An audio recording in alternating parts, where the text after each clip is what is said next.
In a magical world where unique skills are granted by consuming fruits of the ancestral tree, two childhood friends, Lena and Light, embark on their long-awaited journey to receive their destined skills. These mysterious fruits are akin to devil fruits from One Piece, but with one key rule. Eating a second fruit results in death. Light dreams of becoming a legendary adventurer, and Lena wishes for the same so they can stay together. With a mix of excitement and nervousness, they step forward to claim their futures. At the church, the sisters distribute the fruits, explaining the rules and warning against the fatal consequences of consuming a second one. First up is Lena. She nervously eats her fruit, and her body radiates with a dazzling light. She has acquired the Sword Saint's skill, one of the rarest and most powerful abilities, marking her as a chosen one. The church immediately notifies the guild, and Lena is summoned to the holy capital to fulfill her destiny. Then it's Light's turn. Hoping for a combat skill, he takes a bite of his fruit. However, his heart sinks as he gains the Fruit Master skill, an ability related to farming and cultivating fruits. It's the opposite of what he wished for. Though disheartened, Lena promises to stay with him. But the sisters and the Empire insist she must leave immediately for the capital to train as the next Sword Saint. Reluctantly, she departs, leaving Light behind. 3 months later, Light has resigned himself to life as a fruit farmer, using his skill to grow and sell fruits at the market. He trains daily in the woods, clinging to the dream of one day catching up to Lena. Meanwhile, Lena has become a rising star in the capital, earning S-rank adventurer status and widespread fame. Light's only solace comes from Isa, an orphan the village chief brought to him. She helps him with the farm and makes his days a little brighter. However, tragedy strikes when Isa unknowingly uses the skill fruits from Light's separate stash to prepare dinner. Unaware of the danger, Light eats the meal and collapses. He remembers the fatal consequence of consuming a second skill fruit, but does not blame Isa for the mistake. To everyone's shock, Light survives. Not only does he recover, but he also gains a new skill, Sword God, which drastically enhances his attack power, magic resistance, and swordsmanship. Isa, who also ate the meal, awakens the appraisal skill, allowing her to see the hidden abilities of others. It's then revealed that Light's Fruit Master skill has granted him immunity to the poison of skill fruits, making him the only person in the world with 2 skills. Determined to fulfill his dream, Light takes Isa to the Adventurers Guild to register as an adventurer. Isa uses her appraisal skill to memorize the abilities of the other adventurers and notices that no one else possesses more than 1 skill, except for Light. At the guild, Light encounters Jean, a condescending adventurer who mocks him for being a farmer. When Jean tries to attack him, Light effortlessly blocks the strike, surprising everyone. Light brushes off the encounter, focused on taking his first quest to test his newfound powers. His mission: defeat a slime. Despite its high defense, Light easily cuts through it with his Sword God skill, completing the quest and earning enough money to buy plenty of food. Meanwhile, Jean and his companions face an ogre during their first quest, but are no match for the beast. In desperation, they lead the ogre to Light, hoping to use him as bait. Realizing the danger, Light steps up to confront the ogre. With Isa's warnings in mind, he carefully dodges its attacks and uses his maximum power to deliver a fatal blow, killing the ogre in a single strike. Light returns to the guild with the ogre horn as proof, shocking everyone. Even Jean and his friends admit to witnessing his incredible feat. Just then, an S-rank party enters the guild, and among them is Lena. Light approaches her, eager to reunite with his childhood friend. However, she doesn't recognize him, leaving Light heartbroken. After feeling down earlier, Light goes out for pizza with Isa to lift his spirits. While eating, he accidentally chokes on his food, and a girl hands him some water. Turns out, it's Lena. She's been hiding from her party members. Light is thrilled to see her and excitedly tells her about his second skill, explaining everything. Lena is genuinely happy for him, knowing that he can now chase his dream. However, when Light asks her about her party, she hesitates. She admits that things aren't great, but she can't leave because a holy sister from the church is forcing her to stay. She warns Light to stay away from them. It turns out that her party once took down a serpent, but they ignored the damage their battle caused to nearby farm fields. When Lena raised concerns, the Holy Sister brushed them off, saying people would only remember the victory. Seeing how unhappy Lena is, Light invites her to join his party, but she refuses, fearing the consequences. She decides to endure it for now.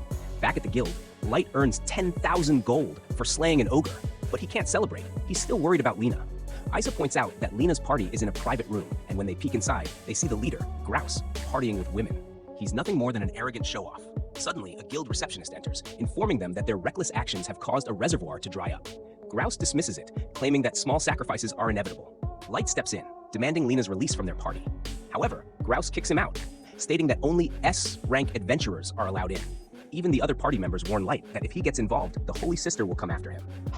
The next day, as Lena's party continues goofing off, she can't stop thinking about Light. Finally, she tells them she wants to leave, but Grouse, who is far stronger than her, stops her effortlessly. Knowing she can't win in a fight, Lena is forced to stay. As punishment, Grouse slaps her. He sees her as an important pawn and refuses to let her go. Despite the pain, Lena convinces herself that staying will allow her to help others. But before she can accept her fate, Light steps in, blocking their way. He calls out to Lena, reminding her of their childhood dream of becoming adventurers together. Lena refuses to leave, so Light challenges Grouse to a duel. Grouse, amused, accepts, on the condition that if he wins, Light will be banished from the guild in this country. Lena and Isa try to stop him, but it's too late. The battle begins. Grouse possesses a superhuman speed skill, making him incredibly fast.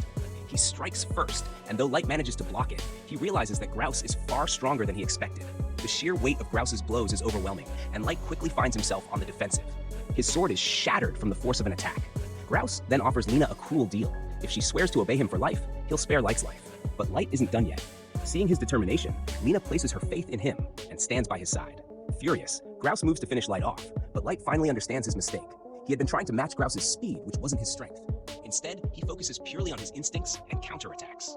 With just a deck brush borrowed from an old man nearby, Light defeats Grouse in a shocking turn of events. Everyone watching is left speechless. Lena is finally free from the toxic party and happily joins Light and Isa's group. Cash a new beginning, but more trouble ahead. A week after the duel, Light is still recovering from his injuries, staying at Lena's house. Despite their simple life, farming fruit and sharing meals, Lena is happier than ever. However, their peaceful days don't last long. A messenger from the Holy Sister arrives, demanding Lena return to the S-rank sacred party.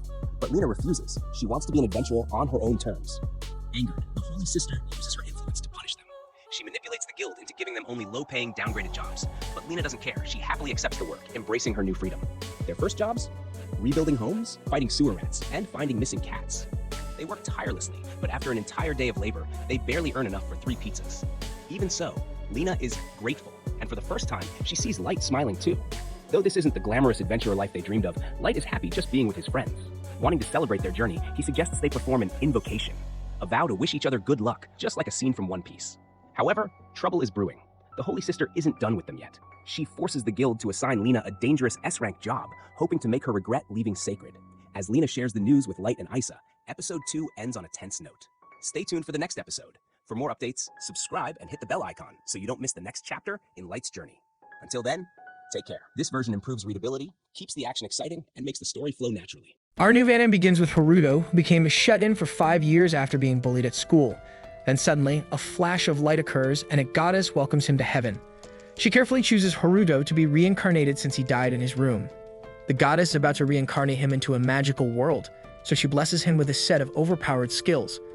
Thinking back on his boring life, Haruto wants to enjoy this new one, and thus he is reincarnated into a royal family as the first prince named Rihard. His father is King Jilk, and his mother is a hero named Galt, who defeated the Demon King. However, when the court mage performs a magic aptitude test, they see that Haruto is only at level 2 with just barrier magic and no elemental magic. This would be considered a disgrace to the king and the hero if the public found out that their newborn is weak. So his own father and mother order their servant to silently dispose of Haruto, considering him trash. The goddess observes the situation and becomes worried. She tells her friend that she granted Haruto a level of 1002, but this world's level measuring device won't go above 2 digits. Moreover, she forgot to give him an elemental power. As a result, Haruto is thrown away into the woods. This goddess is a bit of a knucklehead. Anyway, in the woods, Haruto recalls the barrier magic that the mage mentioned, so he imagines it and the barrier appears. He can also freely change its format at will, so he uses the barrier on himself to fly up into the sky. Haruto is pleased with his powers because they don't even burn a little bit of his mana. Then Haruto lifts the whole area out from the ground and the wolf realizes she's totally screwed. She surrenders to him, but Haruto thinks his ears are ringing. Haruto still proceeds, and then the lady wolf speaks, surrendering a second time. Haruto realizes it was for speaking. Haruto introduces himself and explains to her that his father, the king, threw him away for having weak mana. But the wolf lady named Flaw can see that Haruto has an enormous amount of mana that easily surpasses human limits.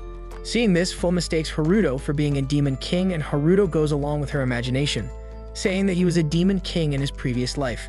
Flaw then waits for her punishment of death for trying to kill Haruto, but Haruto shows generosity and spares her life.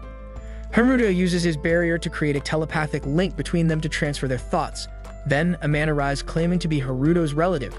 He came to save him and take him in, but Fla claims that Haruto is her master, so he belongs to her. His name is Gold and he offers some milk for Haruto, but Fla refuses. Gold tells her that he lost his first child during childbirth and Haruto was abandoned because he was weak. He wanted to save him because it doesn't matter to him if he's weak. He believes every child should have a chance to live. Hearing his backstory, Flo bursts into tears out of sympathy. Seeing her reaction, Gold offers to take her in as well. They come to a deal, and Flo agrees to his offer. Gold then breaks Haruto's basket to fool everyone into thinking Haruto died. With that, Haruto is adopted by Gold and his wife, Natalia.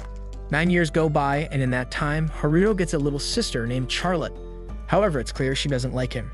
Instead, she loves Flo and wants to play with her. But Flo disagrees as she needs to help Haruto. Haruto asks Flo to go with Charlotte, and she agrees.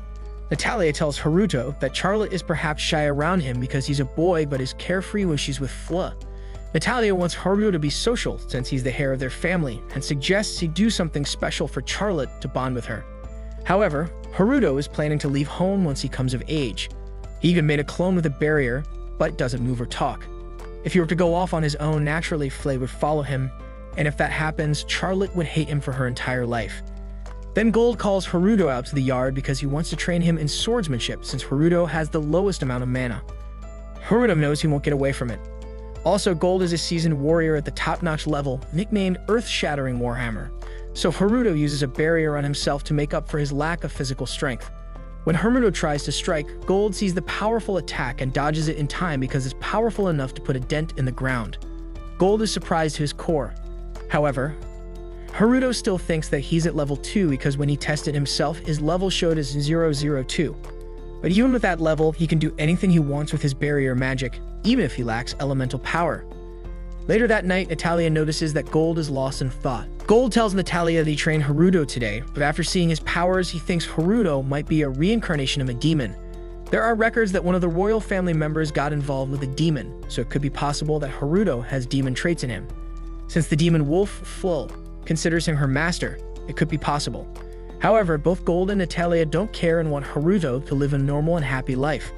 While everything seemed to be going fine, one day Haruto heard a commotion outside. He saw through his surveillance barrier that his father's army had been seriously wounded by attackers. Haruto rushed to his father and Gold told him it was the work of thieves who had attacked them out of the blue. Flo blamed Gold for his incompetence, which put Haruto in a bad mood. He healed almost all the wounded soldiers with his barrier magic, but didn't tell anyone he had done so. Later that night, when Haruto woke up to answer nature's call, he saw Flo standing outside his room.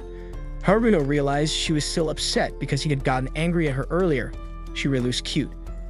Haruto apologized for losing his temper, and then he and Flo went outside. He used his surveillance barrier to locate the thieves who had attacked Gold and his army. Fortunately, one of his cameras spotted them, so Haruto quickly used his barrier to fly himself and flew to their location. Incidentally, Charlotte saw them flying away. At the thieves' hideout, some soldiers were involved with them. Unfortunately for them, Haruto arrived, taking down their guards. He quickly froze the thieves with his barrier magic, and when one of them tried to speak nonsense, Haruto made an example out of him.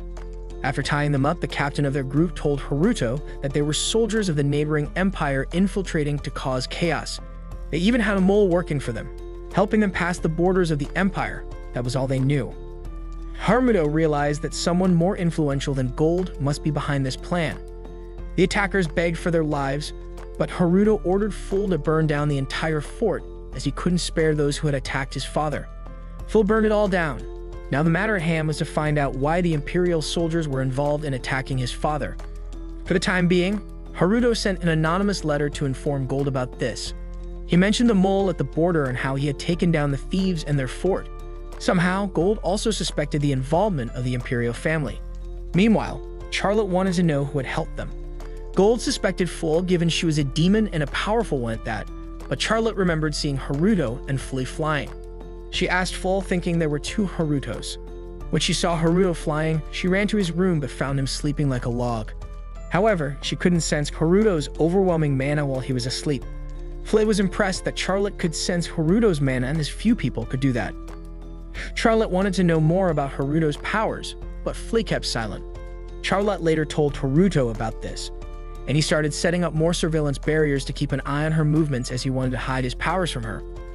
For several days, Charlotte kept following Haruto whenever he tried to sneak out, spying on him. Finally, on the 7th day, the situation reversed and Haruto was the one keeping an eye on her. Natalia and Charlotte were about to go on a trip. Haruto suddenly received an alert from the barrier he had placed around Charlotte, indicating they were in danger. Their carriage was attacked by Imperial soldiers. Natalia fled to save Charlotte, blocking their magic attacks, but one spell hit her leg. Haruto communicated with Charlotte through a barrier spell, guiding her to safety. Natalia noticed someone was guiding Charlotte but didn't question it. However, their escape led them to a high cliff. Even so, Natalia jumped off and landed roughly. Charlotte pointed out a cave where they could hide. Natalia took her inside and saw it was filled with luminous plants.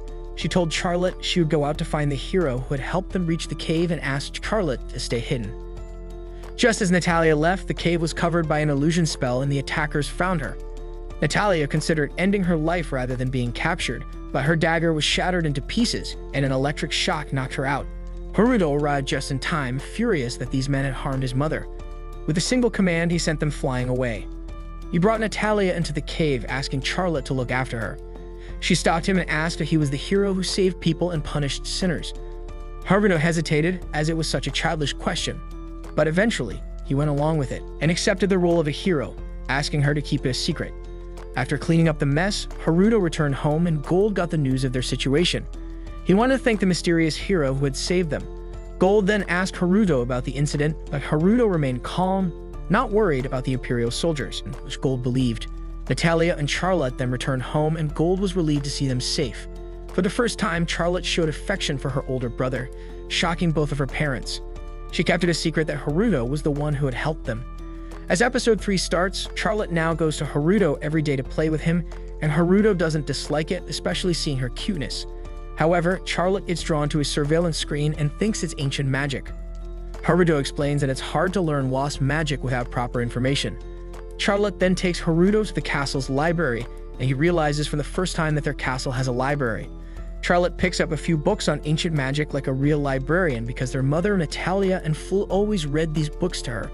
Since she can't read herself, she sits on Haruto's lap to read the book, but Haruto tells her to sit beside him on a chair. However, Charlotte is used to sitting on Flea's or her mother's lap while reading. Haruto begins reading the book and discovers that gods can travel between worlds, similar to the anime he used to watch in Japan.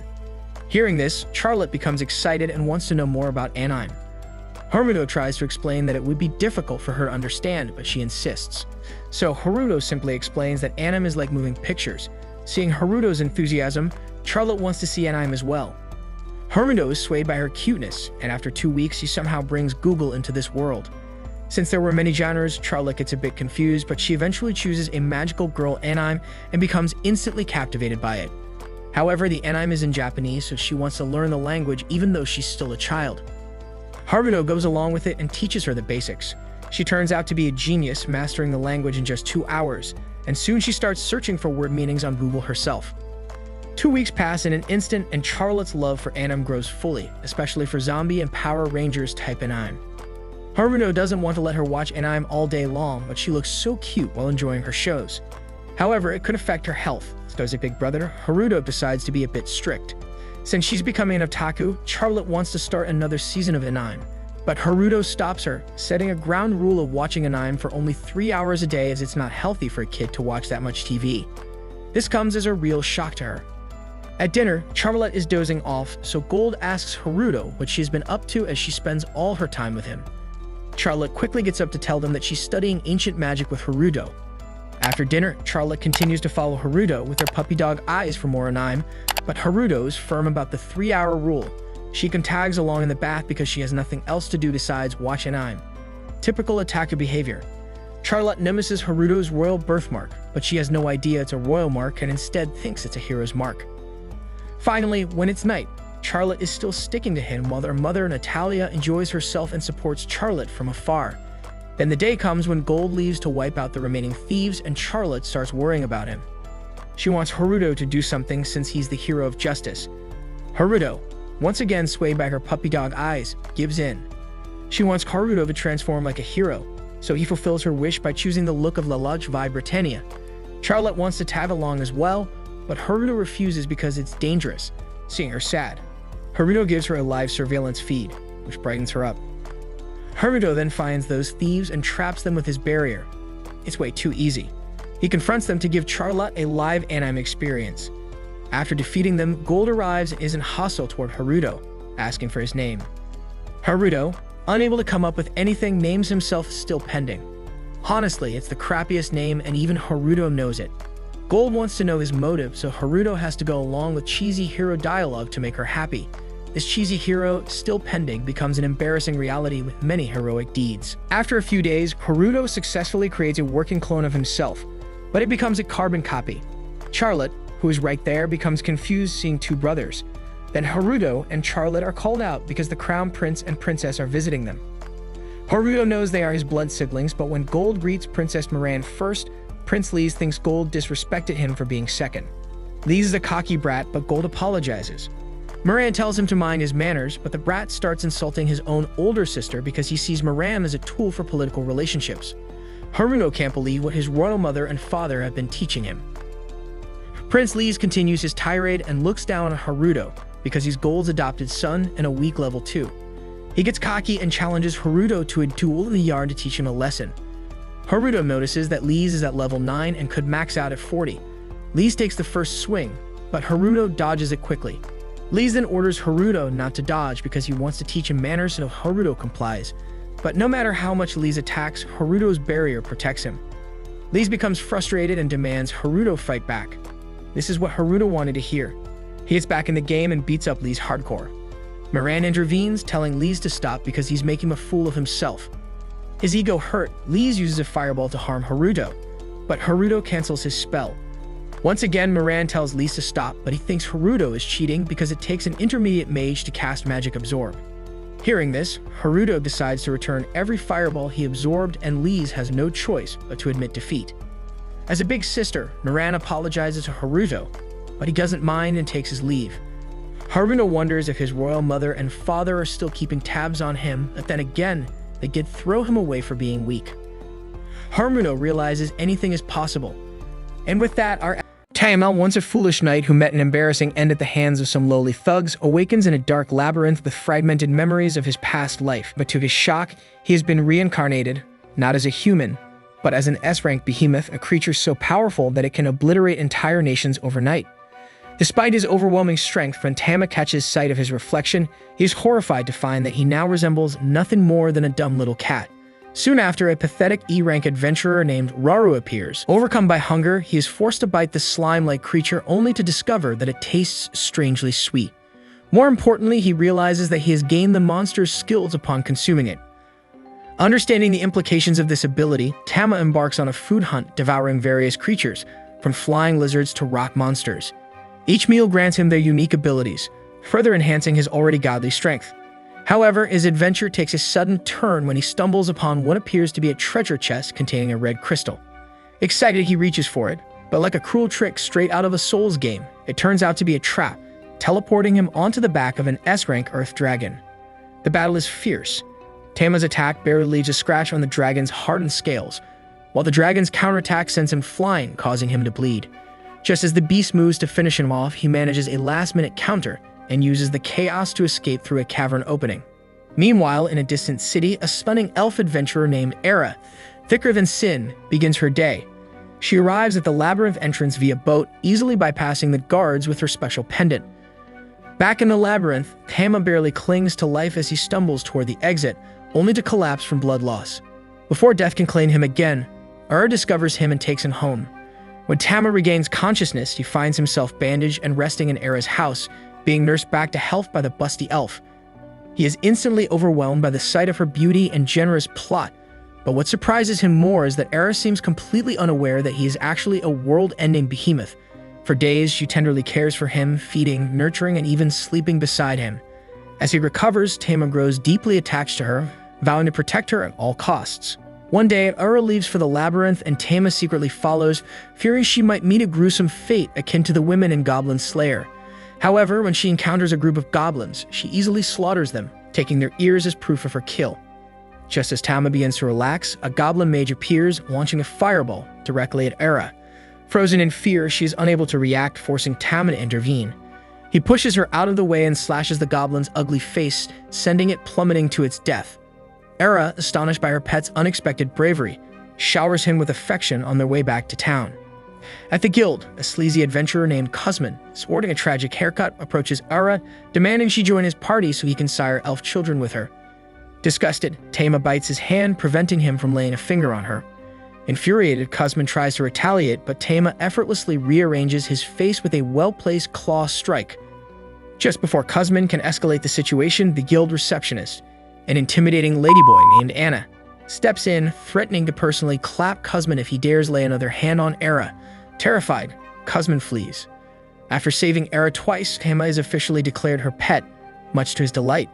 She spoils him with affection, stroking his fur, but when her hands begin drifting dangerously close to his baby jewels, Tama purrs uncontrollably. Later that night, after getting drunk, Era insists that Tama bathe with her. Initially, he refuses, but his willpower crumbles, and he finds himself soaking alongside her and her two massive floaties. As they relax, she opens up about her past, revealing how her village was attacked by demons and how a heroic elf warrior, the sword-saying Alicia, saved her. Alicia became Era's role model, inspiring her to grow stronger. Moved by her story, Tama snuggles against her. The next day at the guild, Kuzman returns, brandishing an official order demanding Tama's execution for attacking him. However, he offers a twisted alternative. If Era can defeat him in a duel, Tama will be spared. If she loses, she must become Kuzman's baby mama. With no other choice, Era accepts. That night, the entire city gathers to watch the duel between Kuzman, a C-rank adventurer, and Era, who is still only a D rank. Feeling cocky, Kuzman allows Era to choose a partner to fight alongside her. When no one steps forward, he laughs until Tama boldly steps up as her partner. The battle begins. Tama attacks first, but quickly realizes that defeating Kuzman without revealing his true abilities is difficult.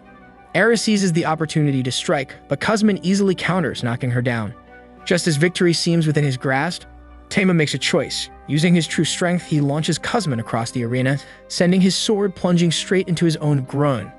The crowd watches in shock as Kuzman writhes in agony, while Tama resigns himself to his fate, believing his secret is out. However, instead of recognizing him as a behemoth, the spectators assume he is a rare elemental cat. As a result, Era is declared the winner, and Tama officially becomes her lifelong companion. The following morning, Tama wakes up beside Era and, feeling affectionate, licks her elf ear, only to realize she reacts a little too strongly, nearly drooling from her lower lips. Panicked, he jumps away, but Era pulls him back, demanding more. Later, they visit the blacksmith Vulcan, a busty muscle mommy who is thrilled to meet the legendary elemental cat. She eagerly crafts armor for Tama, dressing him up in stylish new gear. Meanwhile, Era requests a modification to her sword, but Vulcan explains that lightening it is impossible. Instead, she proposes a temporary party so she can analyze Era's fighting style firsthand. In the labyrinth, Era struggles against an orc, but is saved by Tama. Observing her movements, Vulcan realizes the flaw in Era's fighting style. She is not suited for swords, but would excel with knives. Testing the theory, they battle a roper, a tentacled monster that forces Era to adapt. With newfound agility, she slashes through the beast, though not before getting splattered with its creamy remains. Enraged by the roper's violation of his master, Tama obliterates the creature. As they bathe in a natural hot spring afterward, Vulcan reveals that elemental cats like Tama can crossbreed with other species. Curious, Era teasingly tells Tama to grow big and show her his true form. Their next battle pits them against a minotaur, and despite her speed, Era struggles. However, Tama saves Vulcan from being crushed by falling debris, making her fall for him even harder. Impressed by his strength, she officially joins their party. One day, Ara and Tama encounter bandits harassing a young girl named Lala.